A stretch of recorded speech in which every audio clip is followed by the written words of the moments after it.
জয় শ্রীকৃষ্ণ। রাধে রাধে। নমস্কার বন্ধুরা, আপনাদের সকলকে আরো একটা নতুন একটি ভিডিওতে অনেক স্বাগত।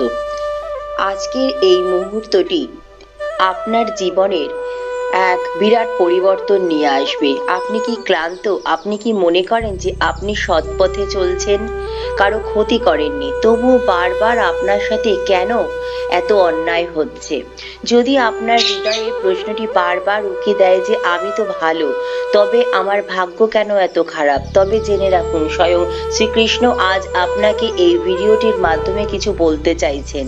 বন্ধুরা, এই অমৃতবাণী শোনার আগে আমরা আপনাদের মনকে পবিত্র করি। দু চোখ বন্ধ করে মনে মনে বলুন, হে কৃষ্ণ, আমার জীবনের ভালো ও খারাপ সব তোমার চরণে সমর্পণ করলাম, আমাকে পথ দেখাও। আপনাদের কাছে একটি অনুরোধ রইল, এই ভিডিওটি শোনার পর যদি আপনাদের একটুও ভালো লাগে, শান্তি আসে মনে, তবে নিচে কমেন্টে অবশ্যই জয় শ্রীকৃষ্ণ লিখে অবশ্যই ঈশ্বরকে কৃতজ্ঞতা জানাবেন। ভিডিওটি লাইক, শেয়ার ও চ্যানেলটি সাবস্ক্রাইব করার অনুরোধ রইল।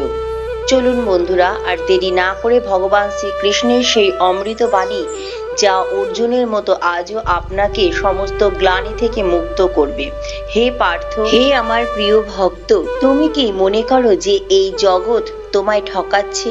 তুমি কি মনে করো তোমার সততার পুরস্কার তুমি পাচ্ছ না? শ্রীকৃষ্ণ কুরুক্ষেত্রের যুদ্ধে অর্জুনকে বলেছিলেন, আর আজ সেই একই কথা তিনি আপনাকেও বলছেন।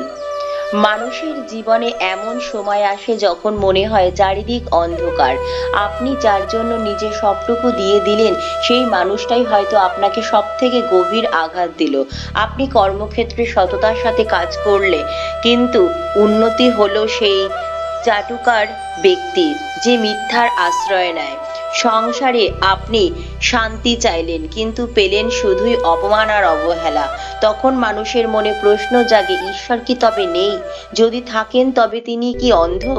তিনি কেন এই অন্যায় সহ্য করছেন? শোনো বন্ধু, ভগবান শ্রীকৃষ্ণ বলছেন, এই জগৎ একটি কর্মক্ষেত্র, আর এখানে ন্যায় ও অন্যায়ের সংজ্ঞা মানুষের সীমিত বুদ্ধিতে বোঝা সম্ভব নয়। আমরা কেবল বর্তমান মুহূর্তটিই দেখি, কিন্তু ঈশ্বর দেখেন অনন্তকাল।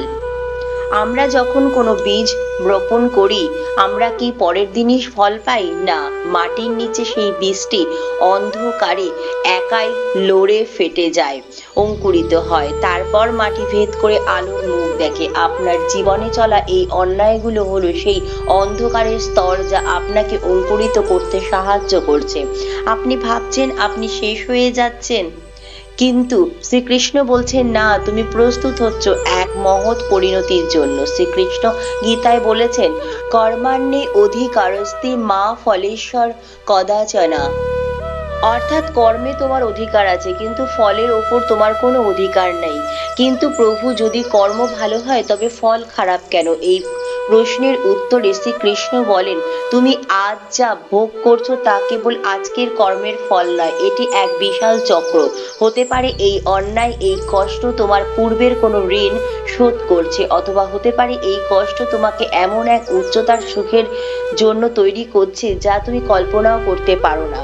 মনে রেখো, সোনা যখন খনি থেকে তোলা হয় তা উজ্জ্বল থাকে না, তাকে আগুনের মধ্যে দিয়ে যেতে হয়, বারবার হাতুড়ির আঘাত সহ্য করতে হয়।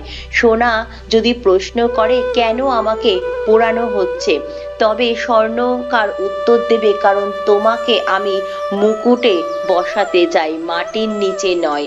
ঈশ্বর যখন আপনাকে বারবার অন্যায়ের আগুনের মধ্য দিয়ে নিয়ে যান, তখন বুঝবেন তিনি আপনাকে সাধারণ মানুষ হিসাবে রাখতে চান না, তিনি আপনাকে খাঁটি সোনায় বানাতে চাইছেন। যারা আপনাকে কষ্ট দিচ্ছে, যারা আপনার সাথে ছলনা করছে, তারা কেবল সেই হাতুড়ি বা আগুনের মতো। তাদের কাজ আপনাকে আঘাত দেওয়া, কিন্তু ঈশ্বরের উদ্দেশ্য সেই আঘাতের মাধ্যমে আপনাকে সুন্দর করে গড়ে তোলা। খোলা। কখনো ভেবো না ঈশ্বর নীরব, তার নীরবতা হলো এক গভীর পরীক্ষা। তিনি দেখছেন সবকিছু হারিয়েও তুমি সত্যের পথে একদম অটল থাকতে পারো কিনা।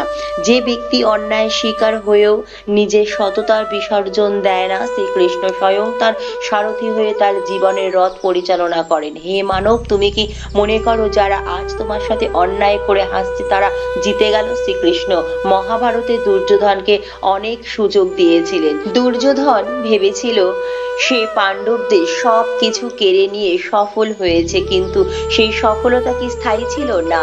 অধর্মের অট্টালিকা যতই উঁচুতে উঠুক তার ভিত্তি সবসময় নড়বড়ে হয়। স্রোতের কুঁড়ে ঘর কিন্তু নড়বড়ে হয়, ঝড়ে কাঁপতে থাকে, কিন্তু তা ভেঙে পড়ে না। যারা আজ তোমাকে কাঁদাচ্ছে তারা তাদের ভবিষ্যতের জন্য কাঁটা বুনছে। প্রকৃতির বিচারালয়ে কোনো ঘুষ চলে না, কোনো সুপারিশ চলে না, সেখানে বিচার হয় নিখুঁত।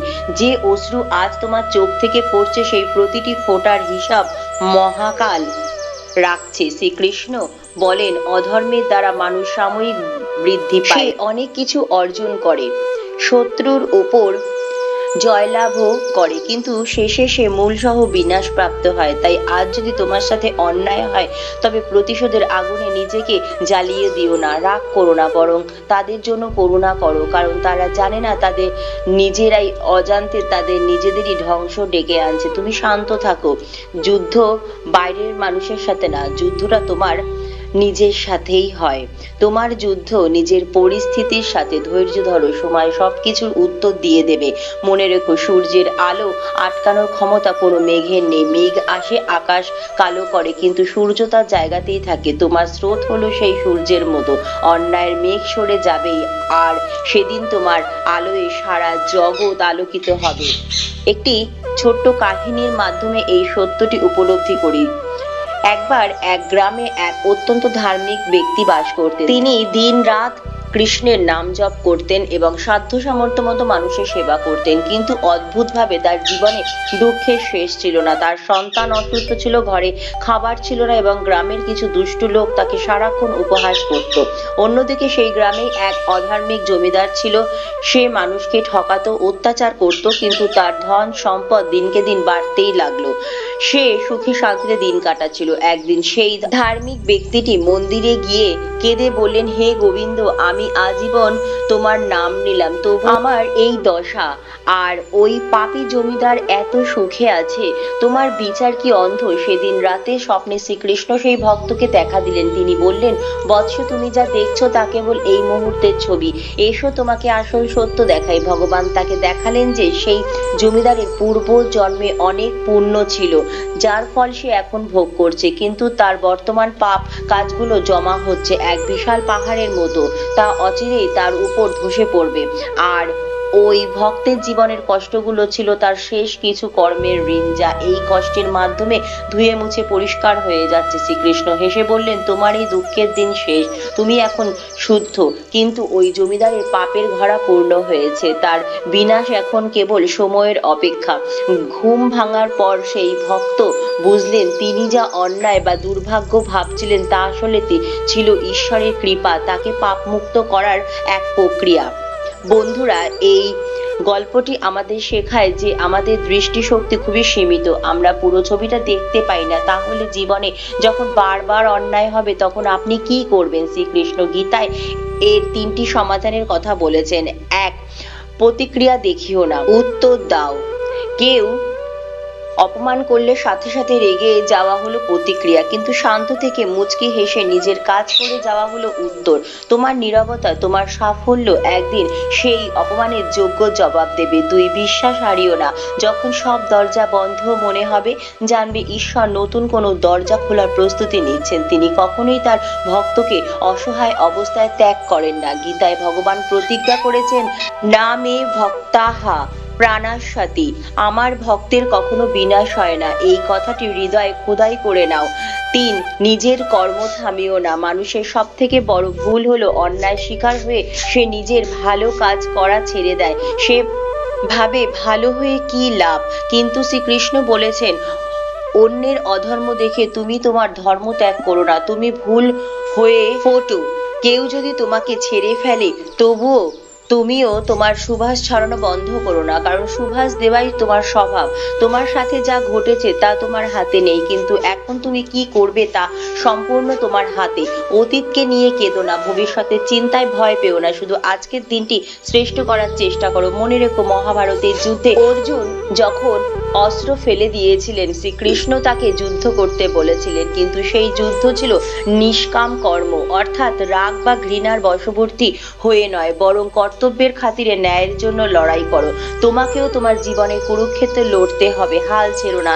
হে বন্ধু, তুমি একা নও। তুমি ভাবছো কেউ তোমার কান্না শুনছে না, কিন্তু যিনি তোমার হৃদস্পন্দন চালু রেখেছেন তিনি তোমার প্রতিটি দীর্ঘশ্বাস শুনছেন।